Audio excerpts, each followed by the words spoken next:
Acentos. Acentos. Acentos. Acentos. Acentos, un podcast de BBVA.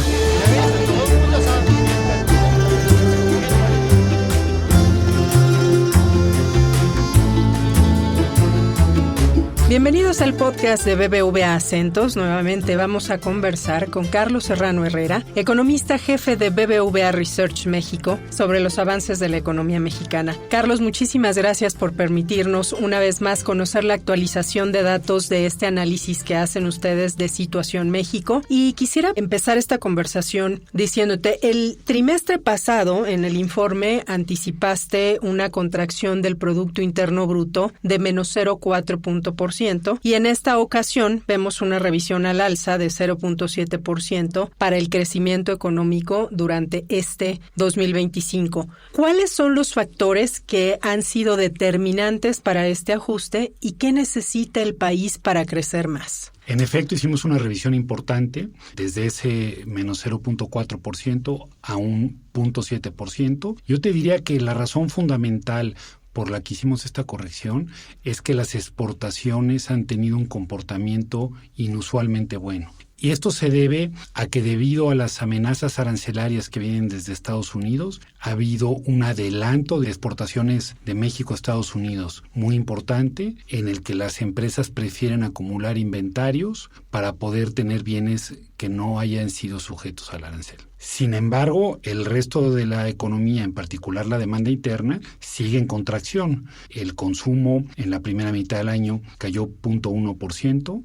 La inversión cayó en un muy preocupante 6,3%. Y digo muy preocupante porque la inversión no solamente afecta el crecimiento actual, sino que afecta la capacidad de crecimiento hacia el futuro. Entonces, yo te diría, la razón por la revisión es este comportamiento de las exportaciones, pero eso no exime que la economía, en efecto, además de lo que ocurre con las exportaciones, esté en contracción, que la demanda interna esté en contracción como habíamos anticipado. Y creo que fundamentalmente esto se explica por la caída en la inversión. Y la caída en la inversión se explica por el enorme entorno de incertidumbre que hay en la economía. Primero por la reforma judicial, después por la incertidumbre comercial desde Estados Unidos y más recientemente por la propuesta de reforma a la ley de amparo. Para que el país crezca más es fundamental reactivar la inversión y para ello hay que lanzar señales de fortalecimiento con el Estado de Derecho e idealmente mitigar o revertir alguna de la incertidumbre que ha traído esta reforma judicial. Te preguntaría dos cosas. Primero, nos mencionaste ahorita que hay una caída importante en el consumo. Entonces, lo primero sería, ¿qué retos plantea esta situación para el crecimiento económico? Y la segunda iría en el enfoque del empleo. ¿Qué están observando ustedes en este terreno en el análisis de Situación México? Lo que está ocurriendo justamente es que el empleo está estancado. Hace un par de años el ritmo de creación de empleos formales era del 5% y ahora estamos en alrededor de 0. Es decir, ya no se están creando empleos formales nuevos y esa es justamente la razón que explica la caída en el consumo. Para que realmente podamos tener un consumo potente, pues hay que generar más empleo. Y a su vez, la caída en el empleo se explica por la caída en la inversión. Las empresas contratan más cuando invierten, cuando tienen planes de crecimiento hacia adelante, etcétera. Entonces, me parece que aquí también el reto está en reactivar la inversión si queremos que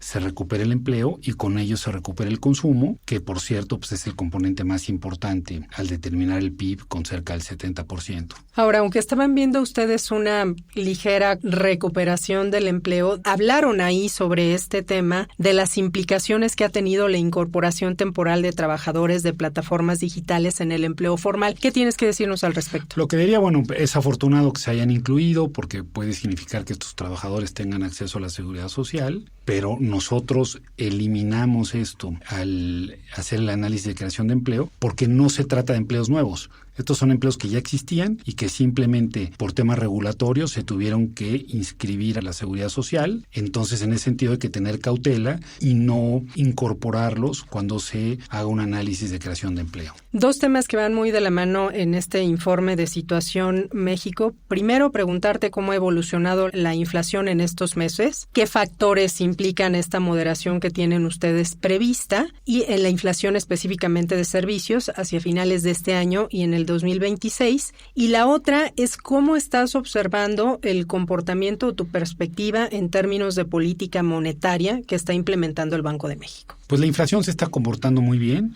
Yo en primer término diría que el brote inflacionario que vivimos en México y en la mayoría de economías del mundo en la pospandemia ha concluido. La inflación hoy está pues en los niveles a los que estábamos acostumbrados antes de este brote de 3,5%, de 3.6%. Se ha venido comportando bien los últimos meses. Nosotros estimamos que podamos cerrar el año en los niveles similares a los que estamos ahora, entre 3.6 y 3.7%. En particular, la inflación de servicios, que había sido la más resistente a la baja, ya está mostrando señales claras de desaceleración y creemos que con la debilidad del mercado laboral se podrá disminuir todavía más. Y esto nos lleva a tu punto de la política monetaria. Me parece que en un contexto donde la inflación está controlada y disminuyendo, donde la economía del país está claramente en desaceleración y en donde la demanda interna está en contracción, en donde el tipo de cambio se ha fortalecido y en el que la Reserva Federal de Estados Unidos también ya tuvo una reducción en su tasa de política monetaria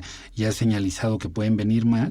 Todo esto, reconociendo que hoy la política monetaria todavía está en terreno restrictivo, me parece que deja muy claro que el Banco de México tiene espacio para continuar bajando la tasa. En ese sentido, nosotros pensamos que habrá reducciones de 25 puntos básicos en las 2 reuniones que quedan este año para que podamos tener una tasa de 7% al final del 2025. Un evento relevante en este trimestre pues es la entrega del presupuesto 2026. En ese sentido te preguntaría qué retos enfrenta México en términos de finanzas públicas y cómo podrían evolucionar los niveles de deuda pública en ausencia de una reforma fiscal. Creo que lo que vimos en la entrega de este paquete económico es que el gobierno continúa en un esfuerzo de reducción del déficit, lo cual es positivo, pero es una reducción menos ambiciosa a la que originalmente se había planteado. Después de que tuviéramos un déficit muy elevado en el último año de la última administración, que fue de 5.7%, se había dicho que este 2025 se reduciría al 4% y que en 2026 llegaría a niveles de 3.5%. Lo que contiene el paquete es que este año será de 4.3% y de 4% en el 2026. Si seguimos en estos niveles de déficit, la deuda como porcentaje del PIB continuará creciendo y podría rozar niveles del 60% hacia finales de esta administración. Y eso podría implicar el riesgo de que se pierda el grado de inversión, que aumenten los costos de financiamiento. Entonces me parece que sería idóneo tener una reforma fiscal que aumente la recaudación, porque México es uno de los países que tiene peor recaudación en América Latina, el que tiene peor recaudación en la OECD, y en este sentido nosotros pensamos que la reforma fiscal no debería de centrarse en aumentar tasas impositivas, en particular al impuesto sobre la renta o el IVA. La razón por la que México recauda poco no tiene que ver con las tasas, sino que sería una reforma que se tendría que centrar en reducir la informalidad. Mientras 2/3 partes de las empresas en México sean informales, no podemos aspirar a tener una recaudación de país avanzado. Creemos que también debería de centrarse en crear los incentivos para que se recaude el impuesto a la propiedad, y en general pensamos que una ruta para poder aumentar la recaudación sería seguir con los esfuerzos de digitalización y de reducción del uso del efectivo. Doctor Serrano, para cerrar tu participación en este podcast Acentos, ¿algún tema relevante que consideres que sea importante compartir con nuestros escuchas? Sí, yo consideraría importante compartir que hasta el momento, a pesar de todas las amenazas que han venido de Estados Unidos, el nivel de proteccionismo comercial que enfrenta México es menor al que enfrentan la mayoría de países en el mundo, que será fundamental el proceso de revisión del Tratado de Libre Comercio que se llevará a cabo el año que viene. Si se logra un acuerdo en el que México tenga acceso libre al mercado de Estados Unidos para sus exportaciones, me parece que se podría reactivar la narrativa de la relocalización o del nearshoring, y que eso podría ayudar a reactivar la inversión. En ese sentido, pues me parece que el principal reto de política y de gobierno que hay en el horizonte es precisamente esta renegociación o revisión, más formalmente, del Tratado de Libre Comercio entre México, Estados Unidos y Canadá. nada. Gracias al doctor Carlos Serrano, economista jefe de BBVA Research México, por mantenernos informados sobre la situación económica del país a través de este informe de Situación México. Y a ustedes que nos escuchan, muchas gracias por acompañarnos. Gracias, Carmen. Acento. Acento. Acento. Acentos. Acentos.